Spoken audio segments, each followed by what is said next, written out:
Hey guys, welcome back to your very own B2B learning. Myself Neha Agrawal and I am your zoology mentor. So beta, so far we are completed with the animal tissues का epithelial, muscular and nervous tissue. Today we gonna take up the connective tissue and we are going to complete the tissue part today. ठीक है, आज हम connective tissue complete करेंगे. So time waste किए बिना चलिए start करते हैं about the connective tissue.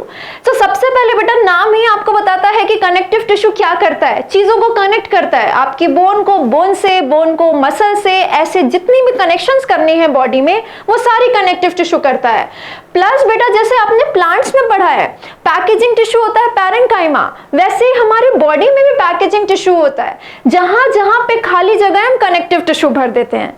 Plus हमारा जो ब्लड है, हमारी जो बोन है, हमारा जो कार्टिलेज है, ये सब भी बेटा स्पेशल कनेक्टिव टिश्यू है. सो आज हम पढ़ेंगे कनेक्टिव टिश्यू के बारे में कि ये कितने टाइप्स की होती हैं और बॉडी में कहां कहां पाई जाती हैं और इनका स्ट्रक्चर कैसा होता है. So let's start with the connective tissue now. कुछ जनरल कैरेक्टरिस्टिक जो हमको कनेक्टिव टिश्यू के बारे में याद रखने हैं. सबसे पहला पॉइंट बेटा कि कनेक्टिव टिश्यू हमारी बॉडी के 4 टाइप्स के टिश्यू में से सबसे ज्यादा पाया जाने वाला टिश्यू है. It is the most abundant tissue in body, most abundant tissue in our body. जो हमने 4 तरह के टिश्यू पढ़ी है उसमें से सबसे ज्यादा कनेक्टिव टिश्यू पाया जाता है. और प्लस इनका ओरिजिन क्या होता है, हर टिश्यू का ओरिजिन हम याद करते हैं बेटा मीसोडर्मल ओरिजिन होता है इनका. कनेक्टिव टिश्यू का ओरिजिन होता है मीसोडर्मल. ठीक है, अब चलते हैं कनेक्टिव टिश्यू के स्ट्रक्चर पे. बेटा बहुत तरह की कनेक्टिव टिश्यू होती है, लेकिन जब भी किसी भी कनेक्टिव टिश्यू की बात होगी अपन 3 चीजें बोलेंगे हमेशा कि कनेक्टिव टिश्यू के पास 3 चीजें होती है. क्या क्या, ये लो ऐसे लिख लेते हैं. अरे टेढ़ी लाइन बन गई बेटा, रुक जाओ. ये देखो, कोई भी कनेक्टिव टिश्यू आपको 3 चीजें बोलनी है. क्या क्या, matrix, fibres and cells. Connective tissue का नाम है matrix, fibre, cells. Matrix, fibre, cells, 3 चीजें बतानी है हमको हर कनेक्टिव टिश्यू के बारे में. अब देखते हैं होता क्या है. What is matrix? बेटा कोई ग्राउंड सब्सटेंस जिसके अंदर सेल्स रखी होंगी, जिसके अंदर फाइबर्स रखी होंगी, एक जो तरल पदार्थ होता है, जो एक ग्राउंड सब्सटेंस होता है जिसमें सारी चीजें इस टिश्यू की पड़ी होंगी, उसको कहते हैं matrix. This is the ground substance, ground substance of connective tissue. इस ग्राउंड सब्सटेंस में बहुत सारा ग्लाइकोप्रोटीन होता है और ग्लाइकोप्रोटीन के साथ साथ बेटा हाइल्यूरोनिक एसिड भी पाया जाता है. इसमें हाइल्यूरोनिक एसिड भी पाया जाता है इसके अंदर, मैट्रिक्स के अंदर. और भी कई सारी चीजें होती है. अपने को इतना याद रखना है कि इस ग्राउंड सब्सटेंस में, मैट्रिक्स में ग्लाइकोप्रोटीन्स होता है, हाइल्यूरोनिक एसिड पाया जाता है. Coming next to the fibres. Fibres present होते हैं कनेक्टिव टिश्यू के अंदर. ये फाइबर्स बेटा 2 तरह के हो सकते हैं. These can be collagen fibres और these can be elastic fibres. These can be elastic fibres. 2 तरह के फाइबर्स हमको करने हैं. क्या डिफरेंस होता है बेटा कोलाजन और इलास्टिक फाइबर में? देखो, कोलाजन फाइबर में कोलाजन प्रोटीन पाया जाएगा, जबकि इलास्टिक फाइबर में इलास्टिन प्रोटीन पाया जाएगा. ठीक है, याद करना इजी है. अब नाम से ही पता चल रहा है बेटा ये इलास्टिक नेचर का होगा और ये कैसा होगा, इन इलास्टिक नेचर का होगा. अगर इन इलास्टिक नेचर का है मतलब जहां पे हमको स्ट्रेंथ चाहिए वहां पे हम भर भर के कोलाजन फाइबर डालेंगे, और जहां पे अपने को इलास्टिसिटी चाहिए, फ्लेक्सिबिलिटी चाहिए, वहां पे हम ज्यादा कौन से फाइबर रखेंगे उस टिश्यू में, इलास्टिक फाइबर रखेंगे. Coming next to the colour. ये बेटा व्हाइट कलर के होते हैं और ये येलो कलर के होते हैं, इसीलिए इनको व्हाइट कोलाजिनस फाइबर, इनको येलो इलास्टिक फाइबर भी कहा जाता है on the basis of their colour. Now ये बेटा बंडल्स में पाए जाते हैं, व्हाइट फाइबर्स बंडल में पाए जाते हैं, जबकि ये वाले अकेले अकेले भी प्रेजेंट होते हैं, इंडिविजुअली भी प्रेजेंट होते हैं. ठीक है, white fibres, collagen fibres are unbranched. सीधी सीधी लंबी लंबी चेन होती है इनकी, ब्रांच्ड नहीं होते. जबकि इलास्टिक फाइबर्स जो फ्लेक्सिबिलिटी दे रहे हैं दे आर ब्रांच्ड फाइबर्स बेटा, ब्रांच्ड फाइबर्स। ये डिफरेंस आपको याद रखना है about the elastic and collagen fibres. आप पूरे जूलॉजी में जगह जगह पे कोलेजन और इलास्टिक फाइबर्स के बारे में पढ़ते हो। So this are the fibres जो किस किस प्रोटीन के बने हैं, क्या कलर्स हैं, ये आपको ध्यान रखने हैं। Coming to the next part that is cells. तीन चीजें हमने करनी थी कनेक्टिव टिश्यू में, क्या क्या? Matrix, fibre, cells. तो मैट्रिक्स पता चल गया ग्राउंड सब्सटेंस है, उस ग्राउंड सब्सटेंस के अंदर बहुत सारी फाइबर्स हो सकती हैं, या तो ये या तो ये या तो दोनों फाइबर्स।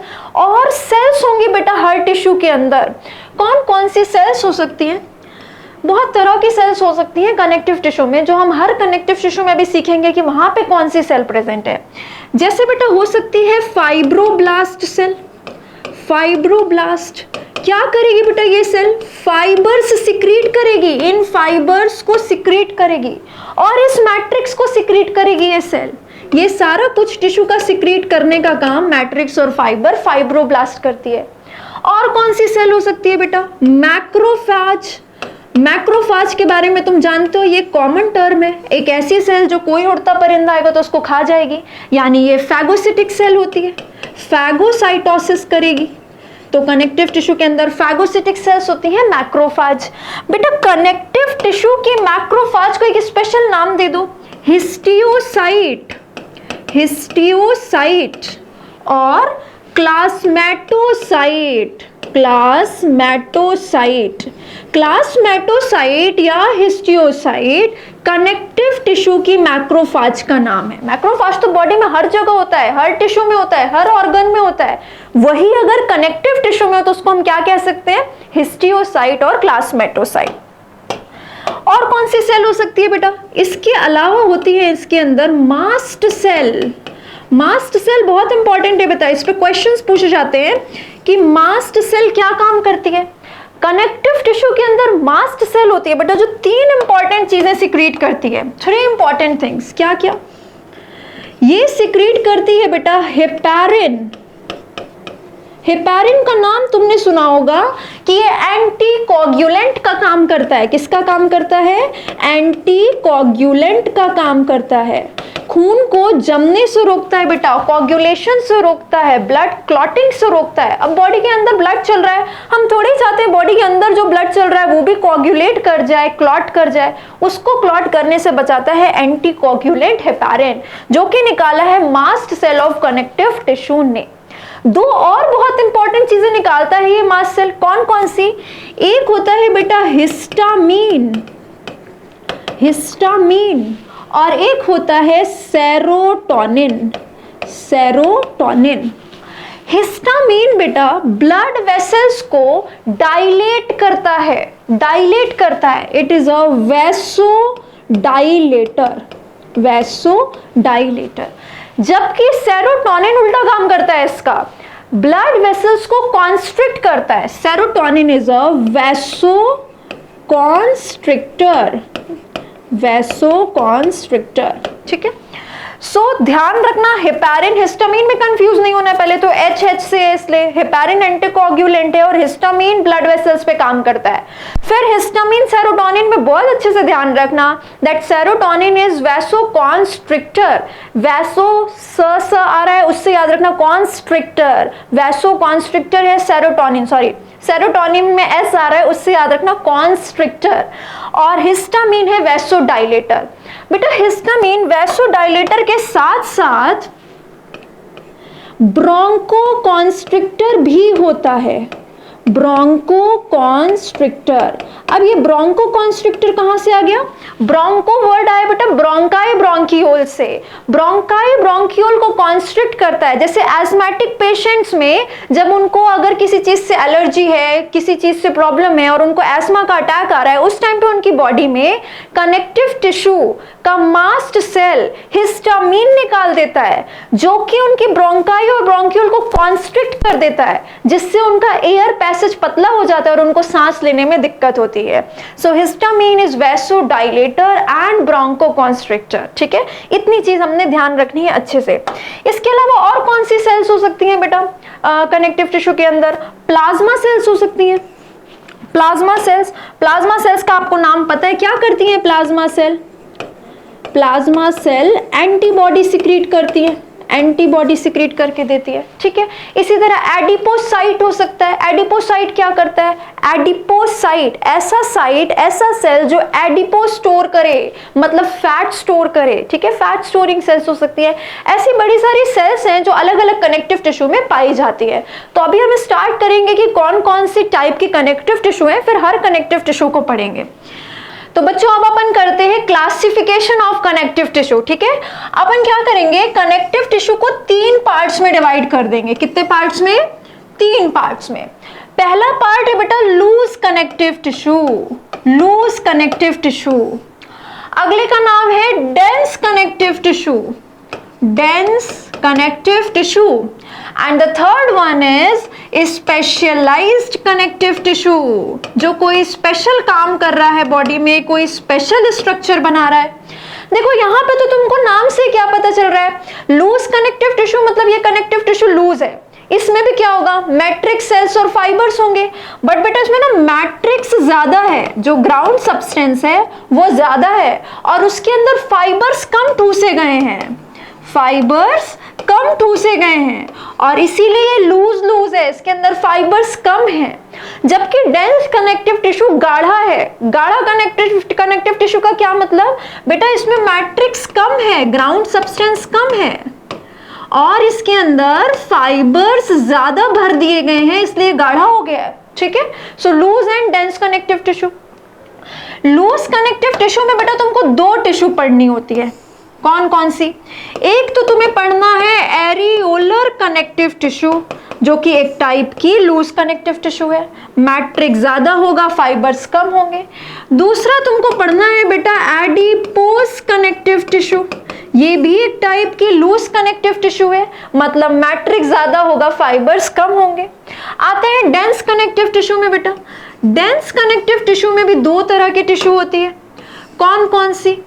मैट्रिक्स कम है, फाइबर ज्यादा है, मान गए, ज्यादा फाइबर्स ठूसे गए हैं, पर एक बारी उन ज्यादा फाइबर्स को अच्छे से अरेंज किया गया और एक बारी नहीं किया गया, तो बन गया बेटा डेंस इर्रेगुलर। ज्यादा तो है फाइबर्स पर अच्छे से अरेंज्ड नहीं है, तो हो गया डेंस इर्रेगुलर कनेक्टिव टिश्यू। और एक बार तुमने क्या किया, डेंस तो किया, ज्यादा फाइबर्स तो भरे और उनको अच्छे से अरेंज भी कर दिया, तो बन गया डेंस रेगुलर कनेक्टिव टिश्यू, ठीक है। आते हैं नेक्स्ट स्पेशलाइज्ड कनेक्टिव टिश्यू पे। स्पेशलाइज्ड कनेक्टिव टिश्यू में तुम्हारी बॉडी का 2 स्पेशल स्ट्रक्चर बना रही है कनेक्टिव टिश्यू। एक तो तुम्हारी बॉडी का स्केलेटन बना रही है, स्केलेटल कनेक्टिव टिश्यू, और दूसरा तुम्हारी बॉडी के फ्लूइड्स बना रही है, fluid connective tissue. Skeletal connective tissue में आपको 2 स्ट्रक्चर पढ़ने हैं। कौन कौन से? पहला तो बोन, जो आपकी बॉडी का स्केलेटन बनाता है, और दूसरा कार्टिलेज, बोन और कार्टिलेज जो हमारी बॉडी का स्केलेटन बनाते हैं। और फ्लूइड कनेक्टिव टिश्यू में कौन कौन से आ जाएंगे? एक तो आ जाएगा बेटा ब्लड, ये भी कनेक्टिव टिश्यू है, और दूसरा आ जाएगा लिम्फ। तो ब्लड और लिम्फ हमारी बॉडी के कनेक्टिव टिश्यू हैं। बोन और कार्टिलेज भी कनेक्टिव टिश्यू है, जो कुछ बॉडी में स्पेशल काम कर रहे हैं। तो अब अपन क्या करने वाले हैं, पहले एरियोलर पढ़ेंगे, फिर एडिपोस, फिर dense connective tissue, then bone and cartilage, then we will get on to fluid connective tissue. So let's start with the first tissue, that is at the areolar connective tissue, areolar connective tissue। तो अपने ने first tissue कौन सा लिया है? Loose वाला, loose connective tissue लिया है। उसका हम पहला पार्ट पढ़ रहे हैं एरियोलर कनेक्टिव टिश्यू। यानी एरियोलर कनेक्टिव टिश्यू है क्या? लूज कनेक्टिव टिश्यू है। अगर बेटा ये लूज कनेक्टिव टिश्यू है तो इसके अंदर ऑफ कोर्स क्या चल रहा है? मैट्रिक्स ज्यादा चल रहा है और फाइबर्स इसके पास कम है, ठीक है। और जो फाइबर्स हैं बेटा वो भी मेनली कोलाजन फाइबर्स भरे हुए हैं, कोलाजन फाइबर्स भरे हुए हैं। अब बेटा आपके एनसीईआरटी में इसका एक स्ट्रक्चर बना हुआ है एरियोलर कनेक्टिव टिश्यू। अगर आप इस स्ट्रक्चर में देखोगे तो आपको एक ऐसे तो लंबी सी सेल दिख रही है, ये वाली, इसका नाम है बेटा फाइब्रोब्लास्ट। इस सेल को कहते हैं फाइब्रोब्लास्ट सेल। क्या करती है फाइब्रोब्लास्ट सेल? फाइबर्स और मैट्रिक्स को सिक्रीट करती है, फाइबर्स और मैट्रिक्स सिक्रीट करती है। तो ये इसने सिक्रीट किए, देखो फाइबर्स। कौन से फाइबर्स हैं ये? कोलाजन फाइबर्स, कोलाजन फाइबर्स, ठीक है, कोलाजन फाइबर्स हैं ये, कोलाजन फाइबर सिक्रीट करती है। और बेटा देखो एक ये ऐसे सेल बन रखी है, इसको आपके एनसीईआरटी ने मेंशन किया, ये मास्ट सेल है। ये क्या करेगी? जरूरत पड़ने पे heparin, histamine and serotonin secrete करेगी, वैसोडाइलेशन, वैसोकॉन्स्ट्रिक्शन जैसे जरूरत है उसके अकॉर्डिंग। एक बेटा आपके एनसीईआरटी ने ये सेल बना रखी है, इसको मेंशन कर रखा है मैक्रोफाज। कौन सी सेल होती है? मैक्रोफाज, जिसका कोई ठिकाना नहीं है, कोई शेप नहीं है, जो आएगा उसको खा जाएगी बाहर से, जो भी आएगा। तो मैक्रोफाज फैगोसाइटोसिस करेगी, खाने का काम करेगी, ठीक है। इतनी चीजें आपके एनसीईआरटी में मेंशन कर रखी है एरियोलर कनेक्टिव टिश्यू में। तो areolar connective tissue loose connective tissue है, मैट्रिक्स ज्यादा होगा, फाइबर कम होंगे। फाइबर कौन से भरे हुए हैं इसके अंदर? Collagen fibre. और अगर हम इसके सेल्स की बात करें तो कौन कौन सी सेल्स दिख गई हमको इसमें? इसमें हमको सेल्स दिख गई बेटा, एक तो दिख गई फाइब्रोब्लास्ट जो कि फाइबर और मैट्रिक्स सिक्रीट करेगी, एक दिख गई मास्ट सेल जो कि हेपारिन, हिस्टामिन और सेरोटोनिन सिक्रीट करेगी, और एक दिख गई मैक्रोफाज जो कि फैगोसाइटोसिस करेगी, ठीक है। अब नेक्स्ट आते हैं इसके स्ट्रक्चर के बाद, इसकी लोकेशन पे कहां पे पाई जाती है ये कनेक्टिव टिश्यू? एरियोलर वाली। एरियोलर कनेक्टिव टिश्यू बेटा आपकी बॉडी का मोस्ट अबंडेंट कनेक्टिव टिश्यू है। ये तो हमको पता ही था कि connective tissue epithelial, muscular, nervous और कनेक्टिव टिश्यू में सबसे ज्यादा कनेक्टिव टिश्यू पाई जाती है। इतनी सारी टाइप्स के कनेक्टिव टिश्यू में मोस्ट अबंडेंट कौन सी है? Areolar connective tissue. और इसीलिए जो पैकेजिंग करानी है हमको बॉडी में, खाली जगह पे टिश्यू भरनी है, कौन सी भरोगे? जो भर भर के तुम्हारे पास है एरियोलर कनेक्टिव टिश्यू। एरियोला मतलब होता है स्पेस, देख रहे हो लूज है, इसीलिए इसका नाम भी ऐसा रखा गया एरियोला, स्पेशियस। अंदर काफी स्पेस होती है, बहुत कम फाइबर्स भरे गए हैं इसके अंदर, और ये मोस्ट अबंडेंट कनेक्टिव टिश्यू है आपकी बॉडी की, ठीक है। इसी से याद करो आपकी बॉडी का लार्जेस्ट ऑर्गन क्या है? Largest organ of your body skin. तो स्किन के नीचे नीचे पूरी एरियोलर कनेक्टिव टिश्यू चल रही है, तो हो गई ना सबसे ज्यादा। तो इसलिए सबसे ज्यादा है, तो इसके पहली लोकेशन क्या याद कर लोगे? बिनेथ स्किन, स्किन के नीचे नीचे पाई जाती है। प्लस बेटा ये एरियोलर कनेक्टिव टिश्यू कनेक्ट करने का काम करती है मसल को इंटीग्यूमेंट से। इंटीग्यूमेंट मतलब भी स्किन होता है, स्किन के नीचे नीचे जितनी मसल चल रही है उसको कनेक्ट कर रही है मसल से, मसल को स्किन से, एरियोलर कनेक्टिव टिश्यू। प्लस बेटा ये फ्रेमवर्क बनाती है एपिथेलियम का। ये एग्जाम्पल आपकी एनसीईआरटी में दिया हुआ है, इसको अच्छे से ध्यान रखेंगे। ये एपिथेलियम का फ्रेमवर्क भी बनाती है एरियोलर कनेक्टिव टिश्यू। तो एरियोलर कनेक्टिव टिश्यू दिखती कैसी है? एनसीईआरटी के डायग्राम में क्या क्या हमने लेबल करा हुआ है वो आपने ध्यान रखना है। इसका स्ट्रक्चर कैसा होता है और इसकी लोकेशन क्या क्या है ये ध्यान रखना है। Plus it is the most abundant connective tissue of your body. This all you have to remember about the areolar connective tissue. Next come to the adipose connective tissue. ये भी बहुत इजी है, सबसे पहले लिखो कैसी है? लूज कनेक्टिव टिश्यू है। लूज है बेटा तो इसमें मैट्रिक्स ज्यादा होगा और फाइबर्स कम होंगे। दो चीजें लिखनी हमने, मैट्रिक्स और फाइबर्स। नेक्स्ट आते हैं इसके सेल्स के बारे में। इसमें सेल्स कौन कौन सी होंगी बेटा? एक तो होगी फिब्रोब्लास्ट। क्या करती है फिब्रोब्लास्ट बताओ? फाइबर सिक्रीट करेगी और मैट्रिक्स सिक्रीट करेगी। और एक होती है बेटा इसके पास एडिपोसाइट। साइट मतलब सेल, एडिपो मतलब फैट। एडिपोसाइट फैट स्टोर करता है बेटा, ये सेल्स इसके अंदर फैट स्टोर करती हैं। तो एडिपोज टिश्यू के अंदर एडिपोसाइट्स हैं और वो फैट स्टोर करती हैं। और एक सेक्शन बना लें इसका, ये लो, ये रही एडिपोज कनेक्टिव टिश्यू।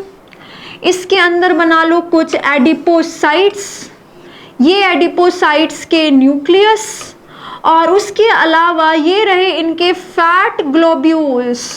पूरी जगह हमने फैट ग्लोब्यूल के लिए रख दी है क्योंकि इनका काम ही है फैट स्टोर करना, इसलिए न्यूक्लियस साइड में पेरीफेरी में चला गया है।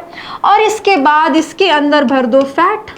ये लो, किसी में भर दो किसी में मत भरो, तो ये क्या हो गया, फैट लेडन एडिपोसाइट। ऐसा एडिपोसाइट जिसके फैट ग्लोब्यूल में अभी फैट भरा हुआ है। और ये वाला कैसा एडिपोस टिश्यू हो गया, एम्प्टी एडिपोसाइट। इस एडिपोसाइट के फैट ग्लोब्यूल में अभी फैट नहीं भरा हुआ है। जब बॉडी में एक्स्ट्रा ग्लूकोज जाएगा तो उसको फैट में कन्वर्ट करके इन टिश्यू के अंदर भर देंगे अगर ज्यादा होगा तो, ठीक है। तो ये सारा काम हो गया, ये इसका स्ट्रक्चर हो गया। इस स्ट्रक्चर के बारे में हमने कर लिया। नेक्स्ट आ जाओ इसकी लोकेशन के बारे में। इसकी लोकेशन के बारे में कहां पे होगा बेटा, आपकी स्किन के नीचे ही एडिपोस की भी पूरी एक लेयर चल रही है, एडिपोस टिश्यू चल रहा है। जब मोटे होते हैं एकदम से ज्यादा खाना खा खा के तो कैसे स्किन चबी चबी हो जाती है, क्योंकि स्किन के नीचे एडिपोस लेयर भी चल रही है। तो यहां पे भी क्या एग्जांपल हो जाएगी, बिनेथ स्किन, स्किन के नीचे। अच्छा काम क्या करेगी, काम क्या करेगी, ये हीट इंसुलेशन का काम करेगी। फैट भर रहा है तो हीट इंसुलेशन करेगी, और इसीलिए कुछ जानवरों में प्रेजेंट होती है, जैसे ये ब्लबर ऑफ व्हेल में प्रेजेंट है। ब्लबर मतलब व्हेल की चमड़ी की बात कर रहे हैं। व्हेल की चमड़ी जो इतनी मोटी दिखती है वो एक्चुअली में उसके नीचे नीचे बहुत मोटी एडिपोज लेयर चल रही है। प्लस बेटा एक और हम्प ऑफ कैमल, कैमल का वो जो हम्प होता है उसके अंदर भी एडिपोज टिश्यू भरा हुआ है। ऐसे कुछ एग्जांपल्स हो गई एडिपोज टिश्यू की। सॉफ्ट ऑर्गन्स के अराउंड भी प्रेजेंट होगी, आपकी किडनी के अराउंड थोड़ा सा एडिपोज टिश्यू, हार्ट के अराउंड थोड़ा सा एडिपोज टिश्यू। क्यों, एडिपोज टिश्यू होगा, फैट होगा तो कोई झटका लगा तो शॉक को एब्जॉर्ब कर लेगा। और इसीलिए आते हैं बेटा कि इनके फंक्शंस क्या होंगे, इसके फंक्शंस क्या क्या हो जाएंगे। एक तो हो जाएगा ये रिजर्वायर ऑफ एनर्जी का काम करेगा, रिजर्वायर ऑफ एनर्जी। मान लो ग्लूकोज नहीं खाया, 4-5 दिन का फास्ट रख लिया तो फैट से एनर्जी लेगा बॉडी। और क्या काम करेगा बेटा, हीट इंसुलेशन का काम करेगा, हीट इंसुलेशन का काम करेगा। जैसे कि व्हेल की बॉडी में हीट बाहर नहीं जाने देगा। एलिफेंट की भी चमड़ी में, टैकीडर्म कहते हैं उसको, वहां पे भी एडिपोज टिश्यू प्रेजेंट होता है। और क्या करेगा, अपनी बॉडी के सॉफ्ट ऑर्गन्स को शॉक से बचाएगा, शॉक एब्जॉर्बर का काम करेगा, शॉक एब्जॉर्बर का काम करेगा। ऐसे कुछ फंक्शंस करेंगे adipose tissue. Now last part what you have to know about the adipose connective tissue is, बेटा एडिपोज कनेक्टिव टिश्यू भी दो टाइप के होते हैं। एक होता है व्हाइट फैट, एक होता है ब्राउन फैट। डिफरेंस क्या होता है इनमें, इनका जो फैट ग्लोब्यूल है वो ऐसे एक है, एक लॉक्यूल बना हुआ है, जस्ट वन लॉक्यूल। जबकि ब्राउन फैट में क्या होता है, ऐसे जो एडिपोसाइट है उसके अलावा उसके अंदर बड़े सारे लॉक्यूल्स बने हुए हैं जिनके अंदर फैट भरा है। ये एक लॉक्यूल के अंदर फैट भरा है, यहाँ पे छोटे छोटे कई सारे लॉक्यूल्स हैं जिनके अंदर फैट भरा है। तो आप क्या लिख दोगे, white fat, white adipose tissue is monolocular, monolocular. जबकि brown fat, brown adipose tissue is multilocular, multilocular. बेटा जो व्हाइट फैट होता है इसमें माइटोकॉन्ड्रिया कम होता है। अगर माइटोकॉन्ड्रिया कम है तो एनर्जी भी तो कम ही प्रोड्यूस कर पाएगा। जबकि ब्राउन फैट वाले एडिपोसाइट्स के पास माइटोकॉन्ड्रिया ज्यादा है और इसलिए ये एनर्जी भी ज्यादा प्रोड्यूस करता है। अब कहाँ पाए जाते हैं ये वाले टिश्यूज, व्हाइट कहाँ पे पाया जाएगा, ब्राउन कहाँ पे पाया जाएगा।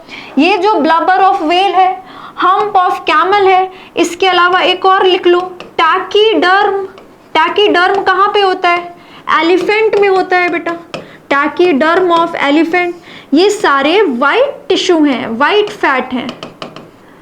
ये कहाँ पे पाया जाता है, ब्राउन वाला। ब्राउन वाला बेटा पाया जाता है बच्चों में, इन्फेंट्स में, बड़ी एनर्जी होती है उनके पास कम खाना खा के भी। प्लस बेटा ये प्रेजेंट होता है हाइबरनेटिंग मैमल्स में, हाइबरनेटिंग मैमल्स। पता है ना हाइबरनेशन क्या होता है, विंटर स्लीप में चले जाते हैं जो, ठंडियों में छुप के कहीं बड़े गायब हो जाते हैं, जैसे छिपकली देखते नहीं हो, ठंडियों में नहीं दिखाई देती, गायब हो जाती है, हाइबरनेशन करने चली जाती है। पर यहाँ पे छिपकली का एग्जांपल नहीं दोगे बिकॉज हम हाइबरनेटिंग मैमल्स की बात कर रहे हैं, like polar bear. Like polar bear, इसके अंदर ब्राउन फैट पाया जाता है, इन्फेंट्स के अंदर ब्राउन फैट पाया जाता है, जबकि blubber of whale, tachyderm of elephant, इन दोनों की चमड़ी और हम्प ऑफ कैमल, इन सब में white adipose tissue, white fat पाया जाता है। So this is all about the adipose tissue. You have to remember कैसा दिखता है, उसका स्ट्रक्चर कैसा है, उसका फंक्शन क्या है, और दो टाइप के एडिपोज टिश्यू कौन से होते हैं। ठीक है, नेक्स्ट स्टार्ट करते हैं बेटा डेंस कनेक्टिव टिश्यू। डेंस के बारे में सबसे पहले तो क्या याद किया था, अच्छा गाढ़ा है मतलब इसके अंदर मैट्रिक्स कम है और फाइबर्स ज्यादा है। फिर हमने क्या किया, इनको दो पार्ट्स में डिवाइड किया, कौन कौन से, पहला ये है बेटा dense irregular, dense irregular connective tissue. Dense तो है, फाइबर्स तो ज्यादा है पर इर्रेगुलरली अरेंज्ड है। यहां पे देखो डायग्राम में ये है बेटा फाइब्रोब्लास्ट, ये फाइब्रोब्लास्ट बनी हुई है जो फाइबर सिक्रीट करती हैं, और ये फाइब्रोब्लास्ट के साथ साथ चल रहे हैं कोलाजन फाइबर्स। ये क्या है, कोलाजन फाइबर्स। तुम देख रहे हो स्ट्रक्चर में collagen fibres are not parallelly arranged to fibroblast. Fibroblast cells से पैरेलल नहीं चल रहे ये जो कोलाजन फाइबर्स हैं वो, जबकि इस डायग्राम में देखो ये रही फाइब्रोब्लास्ट, ये रही फाइब्रोब्लास्ट और ये कोलाजन फाइबर इससे पैरेलल ही चल रहे हैं। So these are again collagen fibres parallel to fibroblast cells, fibroblast cells। तो ये जो दूसरी टिश्यू है बेटा ये कौन सी होगी, अगर पैरेलली अरेंज्ड है, अच्छा अरेंजमेंट दिखा रहे हैं तो ये हो गई बेटा dense regular connective tissue. Dense regular connective tissue, दोनों में ही क्या फॉलो होगा, मैट्रिक्स कम फाइबर ज्यादा। फाइबर जो ज्यादा है वो फाइब्रोब्लास्ट से पैरेलल अरेंज नहीं है, फाइबर जो ज्यादा है वो फाइब्रोब्लास्ट से पैरेलल अरेंज है, तो बन गया डेंस इर्रेगुलर और dense regular connective tissue. Dense irregular में सिर्फ और सिर्फ एक ही एग्जांपल ही याद करनी है, that is dermis of skin. NCERT ने भी बेटा आपको ये एग्जाम्पल लिख के दिए, ध्यान रखेंगे। डर्मिस ऑफ स्किन, आपको पता है ना आपकी स्किन में बड़ी सारी लेयर्स है, सबसे बाहर एपिडर्मिस है, उसके नीचे डर्मिस है, तो जो डर्मिस है उसमें डेंस इर्रेगुलर कनेक्टिव टिश्यू रखा हुआ है। Coming to the dense regular connective tissue, dense regular connective tissue बेटा दो करने हैं हमको, एक है टेंडन, दूसरा है लिगामेंट। क्या करता है टेंडन और क्या करता है लिगामेंट, वेरी इजी। टेंडन को याद रखो बेटा MTB और लिगामेंट को याद रखो BLB। ठीक, क्या मतलब हुआ इसका, टेंडन का मतलब हुआ, देखो टेंडन ने किसको जोड़ा, मसल टू बोन, और लिगामेंट ने किसको जोड़ा, बोन टू बोन। तो बोन को बोन से लिगामेंट जोड़ता है और बोन को यहाँ की मसल से टेंडन जोड़ता है। एक बना के देख लो स्ट्रक्चर, ये मान लो एक बोन चल रही है, ये मान लो बगल में दूसरी बोन चल रही है। ठीक है, तो अभी हमको क्या करना है, दो चीजें करनी है, ये बोन को बोन से जोड़ना है, तो बोन को बोन से देखो कौन जोड़ेगा, लिगामेंट, तो ये है बेटा लिगामेंट। ठीक है, बोन को बोन से जोड़ा लिगामेंट ने। अब यहां पे तुम क्या करो, एक मसल बना दो, एक मसल चला दो साथ में, लेट्स से ये मसल है। अब तुमने इस मसल को जोड़ना है इस बोन से, ऐसे मान लो ये मसल को जोड़ना है तुम्हें बोन से, तो मसल और बोन के बीच में क्या चल रहा है, टेंडन। ये क्या है बेटा, टेंडन, तो ये आपको ध्यान रखना है। अब एक बात बताओ मुझे, क्या तुम चाहते हो कि यहाँ की जो बोन और मसल है वो भी आपस में मूव कर जाए, बिल्कुल भी नहीं। तुम चाहते हो कि ये बोन्स के बीच में मूवमेंट हो, ना कि तुम चाहते हो कि ये मसल और बोन ही आपस में सरक जाए, ऐसा बिल्कुल नहीं चाहते तुम। तो मसल और बोन के बीच में जो कनेक्शन है इसको तुम टाइट रखना चाहते हो, इसको तुम नहीं चाहते कि ये मूवमेंट कराए, इसीलिए टेंडन में तुमने कोलाजन फाइबर्स भरे हैं जो स्ट्रेंथ देते हैं। ठीक है, जबकि यहाँ पे तुम मूवमेंट चाहते हो बेटा बोन्स के बीच में, बोन्स के बीच में मूवमेंट चाहिए, मूवमेंट चाहिए, तो ये लिगामेंट के अंदर हमने क्या किया, इलास्टिक फाइबर्स भर दिए। थोड़े कोलेजन भी हैं पर एबंडेंट क्या है, इलास्टिक फाइबर्स हैं। ठीक है, बस इतना आपने ध्यान रखना है बोन और लिगामेंट के बारे, टेंडन और लिगामेंट के बारे में। टेंडन लिगामेंट दोनों डेंस रेगुलर कनेक्टिव टिश्यू हैं, किसको किससे जोड़ते हैं और उनमें कौन से फाइबर्स पाए जाते हैं। This is all about the dense connective tissue. Let's start with the specialised connective tissue now.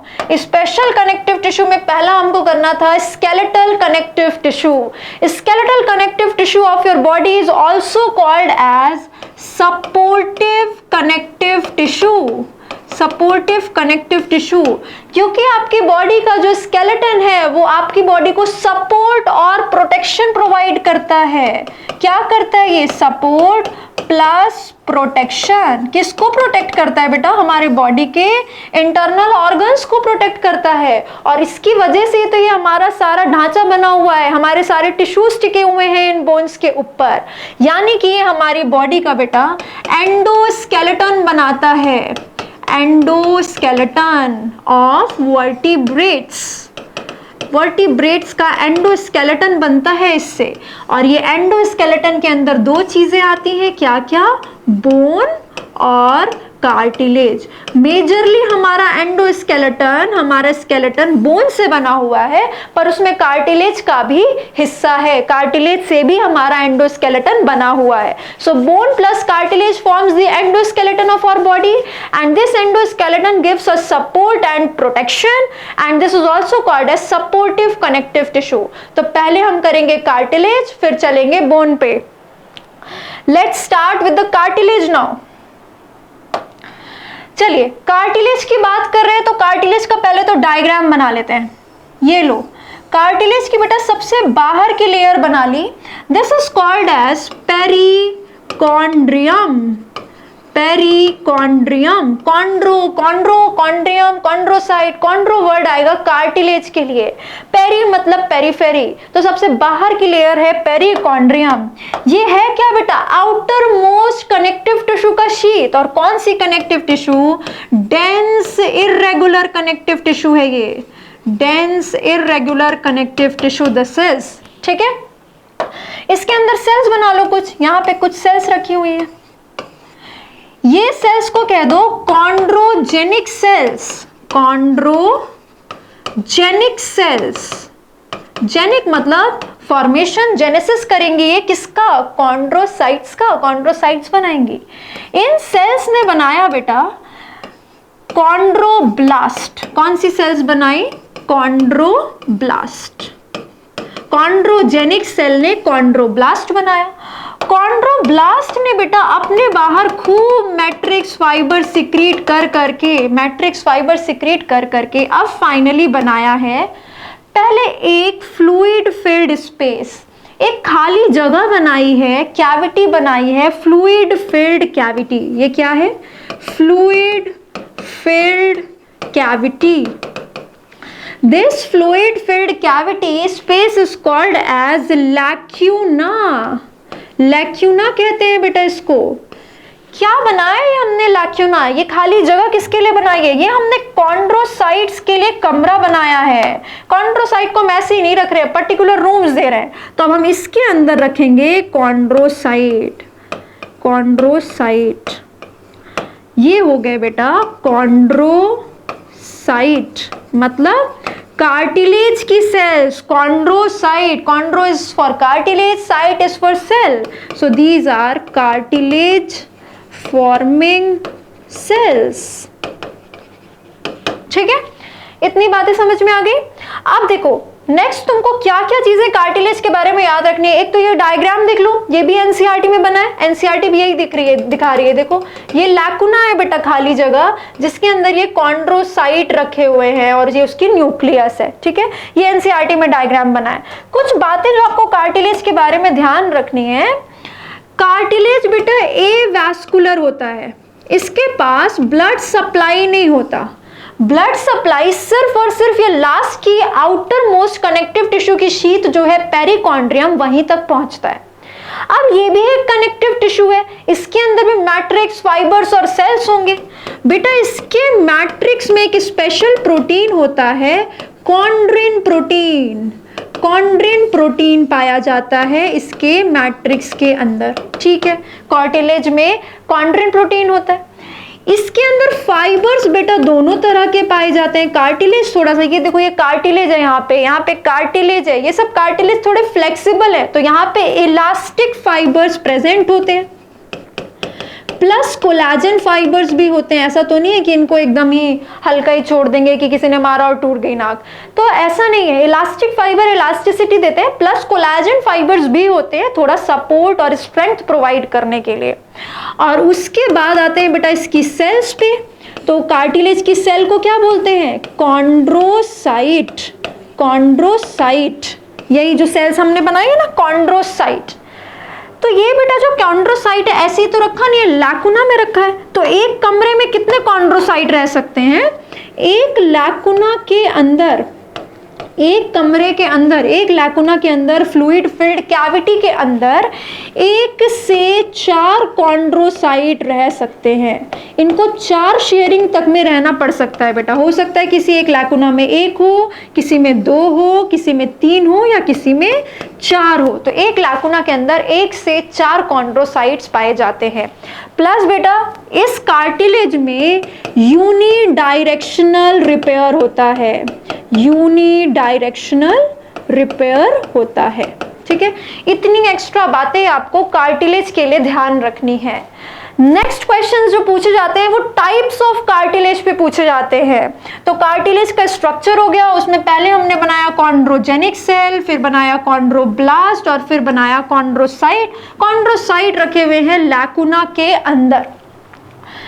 Next come to the types of cartilage. Types of cartilage करेंगे। कार्टिलेज का बेटा हम 3 टाइप्स करेंगे। कौन कौन से? पहला टाइप का नाम है बेटा हाइलिन कार्टिलेज।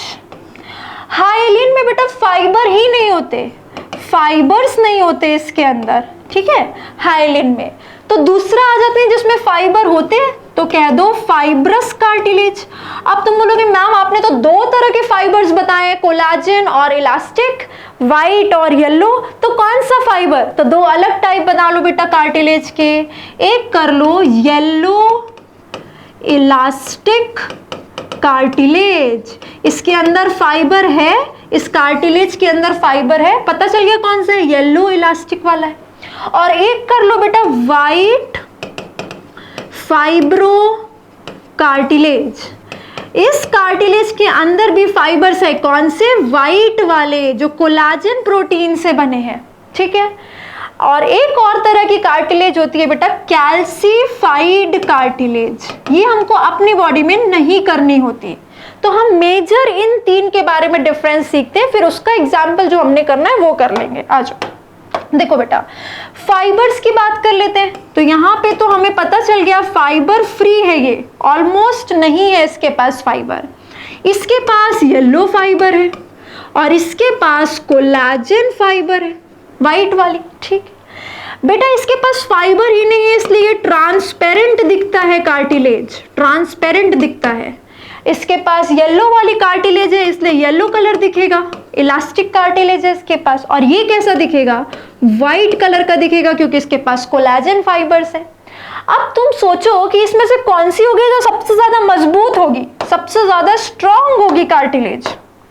ऑफ कोर्स इसके पास व्हाइट फाइब्रो कार्टिलेज होगा जिसमें हमने कोलाजन वाली फाइबर भरी है जिसका काम ही है स्ट्रेंथ देना। तो बेटा ये वाली स्ट्रॉन्गेस्ट कार्टिलेज है, स्ट्रॉन्गेस्ट कार्टिलेज, ठीक है। अब इन दोनों में सोचो कि वीकेस्ट कौन सी होगी। ध्यान दो बेटा, इसमें क्या है कि फाइबर्स तो है, बस इलास्टिसिटी ज्यादा है। जैसे रबर बैंड होता है ना, रबर बैंड इलास्टिक होता है, ये नहीं कि तुम उसको तुरंत तोड़ सकते हो, वो कमजोर नहीं होता। तो ये वीकेस्ट नहीं है, बस फ्लेक्सिबिलिटी सबसे ज्यादा इसमें होगी, फ्लेक्सिबिलिटी सबसे ज्यादा इसमें होगी। और ये वाला बेटा वीकेस्ट होगा क्योंकि इसको तोड़ना बहुत ही इजी है, इसके अंदर तो फाइबर्स ही नहीं है, तुरंत टूट जाएगा, ठीक है। तो ये वाली सबसे वीक, ये वाली सबसे स्ट्रॉन्ग, ये वाली मीडियम में आती है। और पूछे कि सबसे ज्यादा फ्लेक्सिबल कौन सी है, तो ये, क्योंकि इसके अंदर तो फाइबर्स ही वो वाले भरे हैं जो फ्लेक्सिबिलिटी या इलास्टिसिटी देते हैं, ठीक है। नेक्स्ट हमको क्वेश्चंस पूछे जाते हैं बेटा इसके एग्जांपल्स से कि कहां कहां पाई जाती हैं ये। कैल्सिफाइड की तो तुमको सिर्फ एक एग्जांपल ही याद रखनी है, pelvic and pectoral girdle of frog के पेल्विक और पेक्टोरल गर्डल में होता है कैल्सिफाइड कार्टिलेज। व्हाइट फाइब्रो में भी सिर्फ तुमको 2 एग्जाम्पल याद रखनी है बेटा। ये जो हमारा इंटरवर्टिब्रल डिस्क होता है, इंटरवर्टिब्रल डिस्क होता है। इंटरवर्टिब्रल डिस्क क्या होता है? ये जो हमारी रीढ़ की हड्डी है, वर्टिब्रल कॉलम है, उसमें वर्टिब्रा के बीच बीच में सॉफ्ट कार्टिलेज रखा हुआ है। कौन सा? व्हाइट फाइब्रो वाला। क्यों रखा व्हाइट फाइब्रो वाला? क्योंकि हमको रीढ़ की हड्डी स्ट्रांग चाहिए। ये नहीं कि हमें थोड़ा सा पीछे से किसी ने मारा और हड्डियां अलग अलग हो गई, क्योंकि उसके अंदर स्पाइनल कॉर्ड रखी हुई है। पर हमको ये नहीं चाहिए था कि हमारे थोड़ी सी भी ऐसे कर्व्स ना बन पाए, मूवमेंट ना हो पाए। वो थोड़ी बहुत मूवमेंट के लिए हमने बीच में कार्टिलेज लगा दिया, वरना हम पूरी हड्डी कर देते ऐसे लगातार। हमने टुकड़ों में हड्डी रखी और बीच बीच में कार्टिलेज लगाया ताकि थोड़ी मूवमेंट हो, और सबसे स्ट्रांग वाला कार्टिलेज लगाया ताकि ऐसा भी ना हो कि वो बहुत वीक हो जाए वर्टिब्रल कॉलम। दूसरी एग्जाम्पल हम इसकी करते हैं बेटा, प्यूबिस सिम्फाइसिस। अब प्यूबिस सिम्फाइसिस क्या होता है बेटा? आपके जो पेक्टोरल गर्डल है, सॉरी पेल्विक गर्डल है, जहां पे आपके लेग्स जुड़े हुए हैं, पेल्विक गर्डल में 2 कॉक्सल बोन होती है। आपको पता है कॉक्सल बोन बेटा आगे जहां पे जुड़ती है ना, उसने बीच में एक पैड रखा हुआ है व्हाइट फाइब्रो कार्टिलेज का। आप पढ़ोगे आगे कि ये जो रखा होता है बीच में कार्टिलेज, उससे फीमेल्स में पार्चुरेशन के टाइम, चाइल्ड बर्थ के टाइम थोड़ी सी जगह बढ़ने का स्कोप बनता है, क्योंकि कार्टिलेज रखा है बीच में, तो उससे चाइल्ड बर्थ में थोड़ा सा इजी हो जाता है फीमेल्स को। ठीक है, तो प्यूबिस सिम्फाइसिस उसी को कहते हैं, कॉक्सल बोन के वेंट्रली जुड़ने को, आगे से जुड़ने को। ठीक है, बीच में कार्टिलेज का पैड रखा हुआ है व्हाइट फाइब्रो कार्टिलेज का।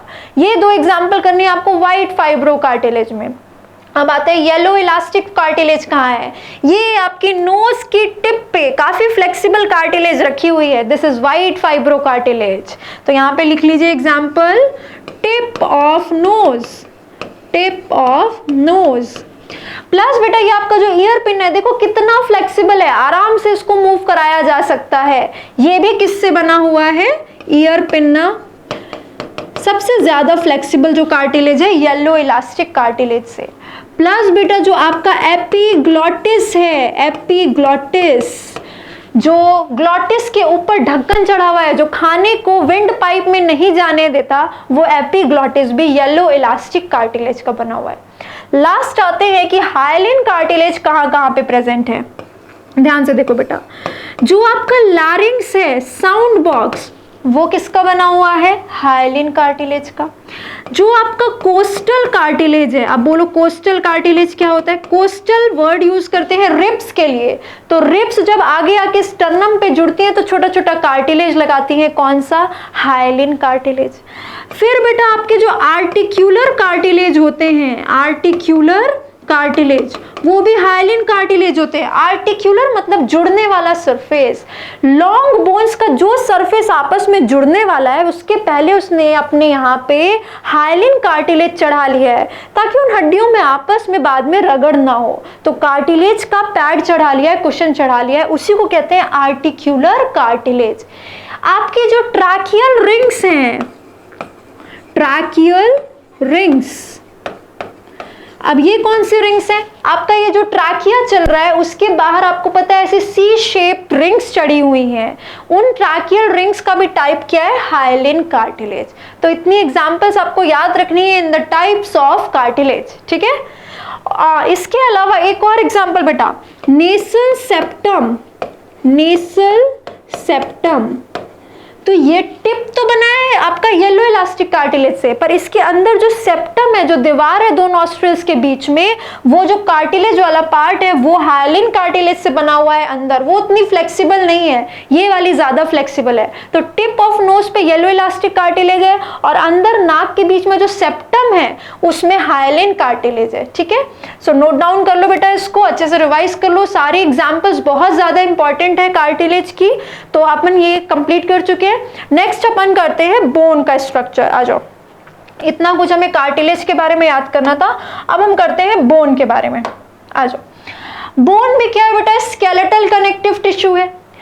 स्केलेटल कनेक्टिव टिश्यू भी एक स्पेशलाइज्ड कनेक्टिव टिश्यू है, तो बोन भी स्पेशल काम कर रहा है, आपकी बॉडी का स्केलेटन बना रहा है। ठीक है, इतनी बात हमको पता है। अब देखो, सबसे पहली बात कि बोन बेटा आपकी बॉडी का हार्डेस्ट कनेक्टिव टिश्यू है। आपकी बॉडी का हार्डेस्ट कनेक्टिव टिश्यू है। इतना हार्ड कैसे हो गया बेटा? इसके मैट्रिक्स में एक प्रोटीन है, ओसिन प्रोटीन, और प्लस बेटा इसमें जो फाइबर्स हैं वो बहुत ही ज्यादा कोलाजन भरा गया है इसके अंदर, और कोलाजन क्या देता है? स्ट्रेंथ देता है। तो इसका मैट्रिक्स में याद रखो ओसिन प्रोटीन है, और इसके अंदर फाइबर्स, कोलाजन फाइबर्स पाए जाते हैं। बेटा इनकी सेल्स को क्या कहते हैं? ऑस्टियोसाइट। ऑस्टियोसाइट, साइट मतलब सेल, ऑस्टियो वर्ड यूज करते हैं बोन के लिए, तो बोन की सेल को कहते हैं ऑस्टियोसाइट। ठीक है, ऑस्टियोसाइट का शेप होता है बेटा स्टार शेप। ऑस्टियोसाइट जो होती है स्टार शेप्ड सेल होती है, ये स्टार शेप्ड। अब क्या इसका भी खुद का कोई कमरा है या ये ऐसे ही पड़ी रहती है? बिल्कुल है बेटा, ऑस्टियोसाइट भी लैक्यूना के अंदर प्रेजेंट होती है। लैक्यूना क्या है अब आपको पता है? लैक्यूना एक फ्लूइड फिल्ड कैविटी है। फ्लूइड फिल्ड कैविटी है, लैकुना के अंदर होता है। अब क्या जैसे कार्टिलेज में किया था, एक लैकुना में 4 कॉन्ड्रोसाइट भी हो सकते हैं, वैसे यहाँ पे भी होता है? बिल्कुल नहीं बेटा, यहाँ पे एक लैकुना के अंदर, एक फ्लूइड फिल्ड कैविटी के अंदर, एक कमरे के अंदर सिर्फ एक ऑस्टियोसाइट होता है, सिर्फ एक ऑस्टियोसाइट होता है। तो ये तो डिफरेंस भी आपको पता चलते जा रहा है। वहाँ पे कॉन्ड्रिन प्रोटीन, यहाँ ओसिन प्रोटीन, वहाँ पे कोलाजन इलास्टिक दोनों फाइबर, यहाँ पे कोलाजन फाइबर। उसकी सेल को कॉन्ड्रोसाइट कहते हैं, इसको ऑस्टियोसाइट कहते हैं। वो तो नॉर्मल गोल सी सेल थी, ये स्टार शेप है। उसके एक कमरे में, एक लैकुना में 4 कॉन्ड्रोसाइट तक अट सकते हैं, इसमें सिर्फ एक ही ऑस्टियोसाइट रहेगा। तो ये देखो जरा बेटा, इसका लैकुना बना के देखते हैं अपन। ये ऐसी सी तो सेल है, सेल कैसी है? स्टार शेप्ड सेल है आपकी, स्टार शेप्ड। तो ऐसे कुछ हमने स्टार शेप्ड ऑस्टियोसाइट बना लिया, जिसके ऐसे रेडिएटिंग आर्म्स होंगे, जो आर्म्स बाहर की तरफ निकल रहे हैं। ये इसकी न्यूक्लियस हो गई। अब इसको एक कमरे में रखना है, एक ही सेल को, तो इसका कमरा बनाओ। इसका कमरा भी बेहतर तुमको ऐसा कुछ बनाना पड़ेगा क्या? क्योंकि इसकी आर्म्स तो बाहर निकल रहे हैं, तो तुमने खूब सारी जगह सेव की और इसको कमरे में रखा। ये लो, ऐसे कुछ रखा तुमने। तो ये येलो कलर से तुमने क्या बनाया है? ऑस्टियोसाइट बनाया है, ऑस्टियोसाइट, जिसका शेप क्या है? Star shaped. Star shaped osteocyte बनाया है।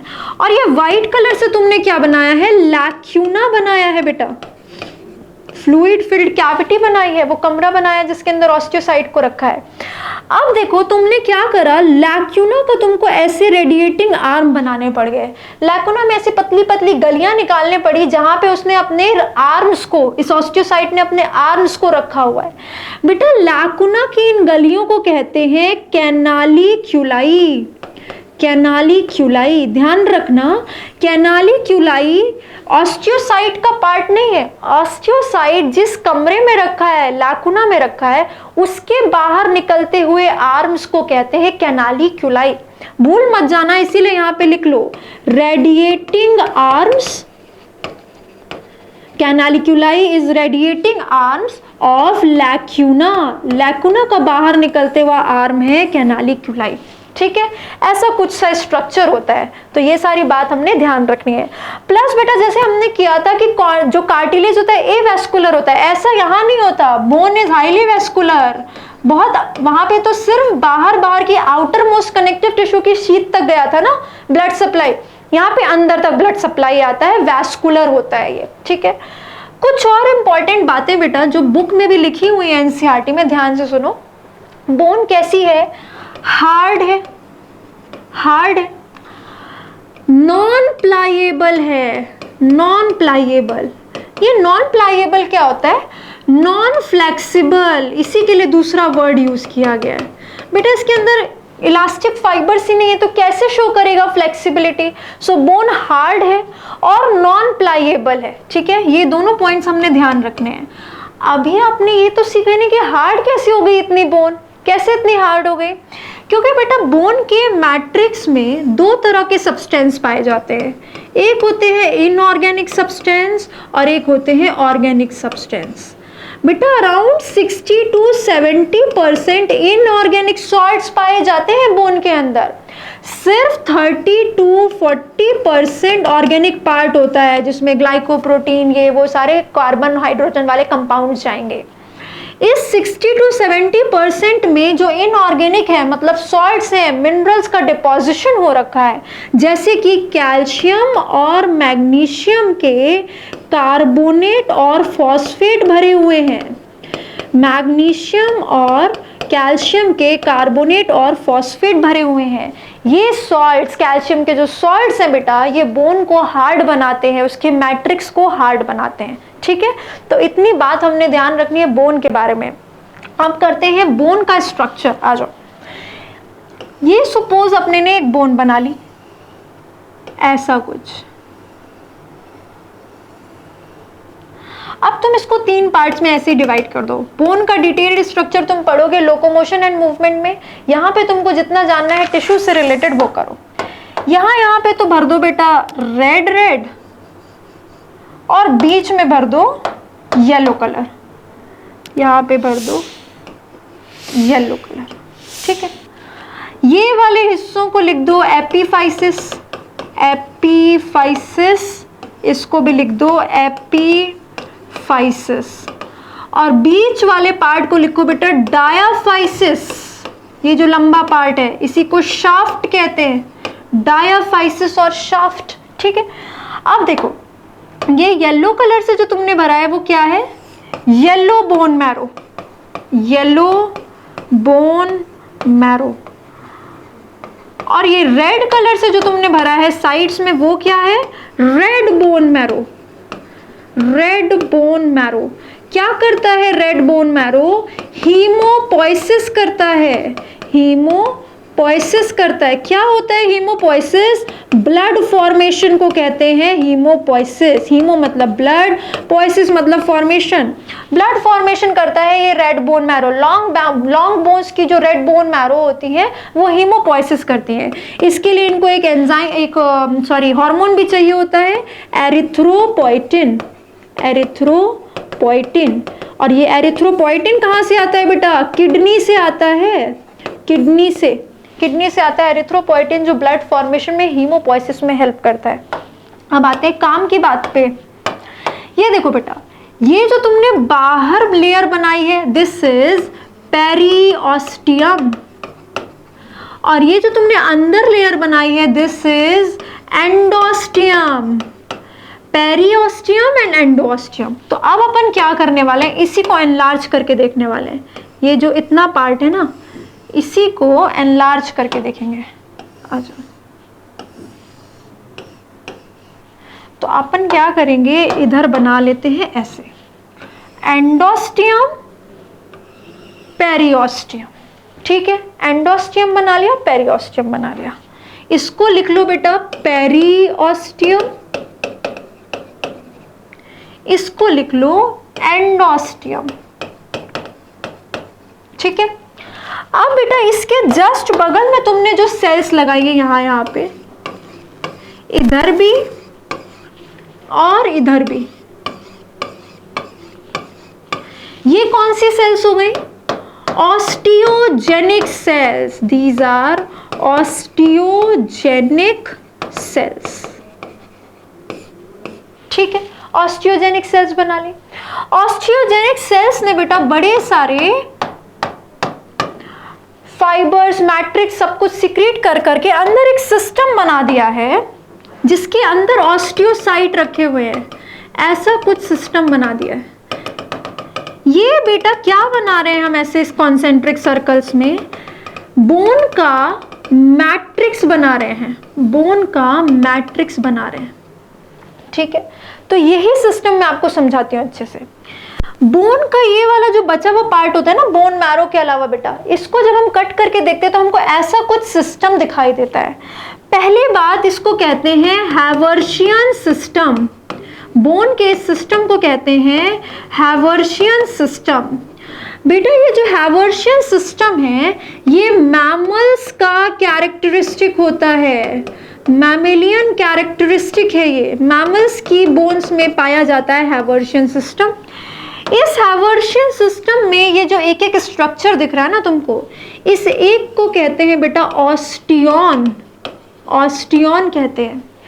एक एक ऑस्टियन में अगर तुम देखोगे तो ऐसे बड़े सारे कॉन्सेंट्रिक रिंग्स हैं। इन कॉन्सेंट्रिक रिंग्स को कहते हैं lamella, lamella. Don't confuse lacuna and lamella. Lacuna तो कमरे को कहते थे और ये है lamella, which are the concentric rings, concentric rings of matrix. Lamella किसको कहते हैं बेटा? Concentric rings of matrix. Bone का मैट्रिक्स होमोजेनस नहीं है, फैला हुआ नहीं है, उसने अपने आप को ऐसे गोल गोल स्ट्रक्चर में शीट्स के फॉर्म में अरेंज कर लिया है, जिसका क्रॉस सेक्शन तुम देख रहे हो तो तुम्हें ऐसा दिखाई दे रहा है, ठीक है। उस शीट्स को हम कहते हैं लैमेला। अब उन शीट्स के ऊपर ऑस्टियोसाइट लगा दो बेटा, उन शीट्स के ऊपर ऑस्टियोसाइट लगा दो। जहां जहां लैमेला है उसके ऊपर ऑस्टियोसाइट रखे हुए हैं, हर लैमेला के ऊपर ऐसा सा। और लैमेला के ऊपर ये जो ऑस्टियोसाइट रखे हैं, ऑफ कोर्स वो तुम कैसे बनाओगे? स्टार शेप्ड बनाओगे, स्टार शेप्ड बनाओगे।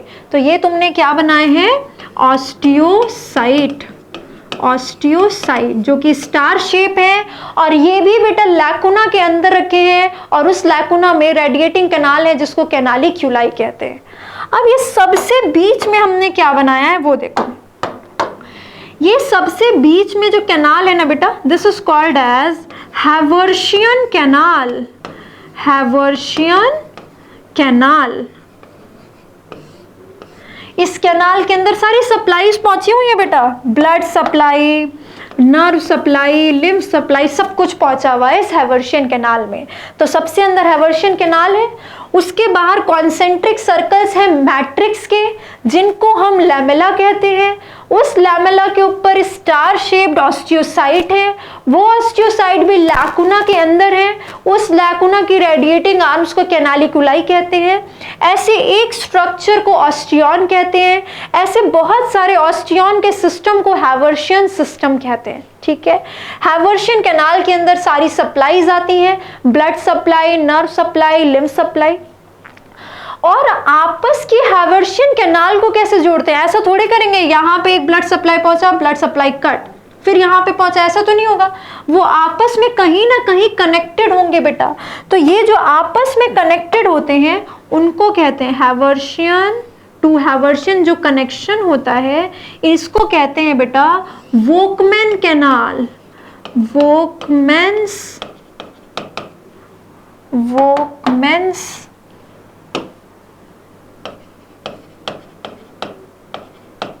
कैनाल,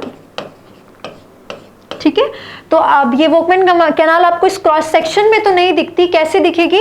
जब आप उसका लॉन्गिट्यूडनल सेक्शन बनाओगे। अभी ये क्रॉस सेक्शन में हमने याद करने के लिए ऐसे बना लिया है, ऐसे ऐसे ये सिस्टम्स चल रहे हैं और बीच में ये वोकमैन कैनाल उनको कनेक्ट करती है आपस में, ठीक है।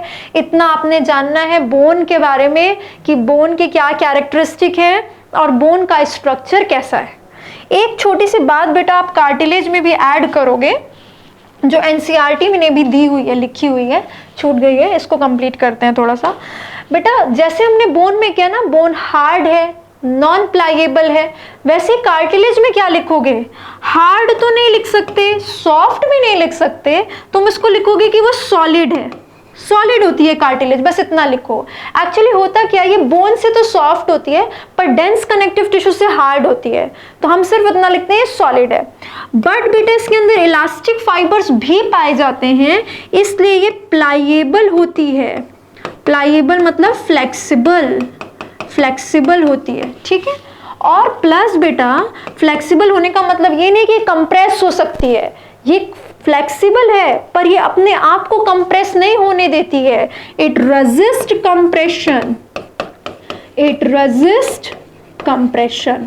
ये चीजें आप ऐड कर लेंगे कार्टिलेज में। ये सारे डिफरेंसेस हैं बोन और कार्टिलेज में जिसमें डायरेक्ट क्वेश्चंस बना के पूछे जाते हैं, ठीक है। So this is all about the skeletal connective tissue. Last हमारे पास बचता है fluid connective tissue. Fluid connective tissue, fluid connective tissue का डिटेल, पहले तो फ्लूइड कनेक्टिव टिश्यू में आपको पता है क्या क्या आता है, बोन और कार्टिलेज आता है।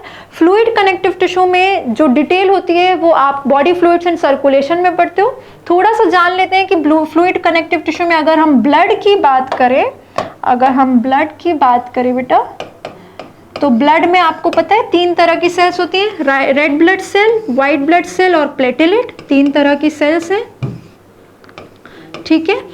ये जो व्हाइट ब्लड सेल है ये आपको पता है वो आपको इम्यूनिटी देने में हेल्प करती है, आपका इम्यून सिस्टम डेवलप करती है, इम्यूनिटी देती है।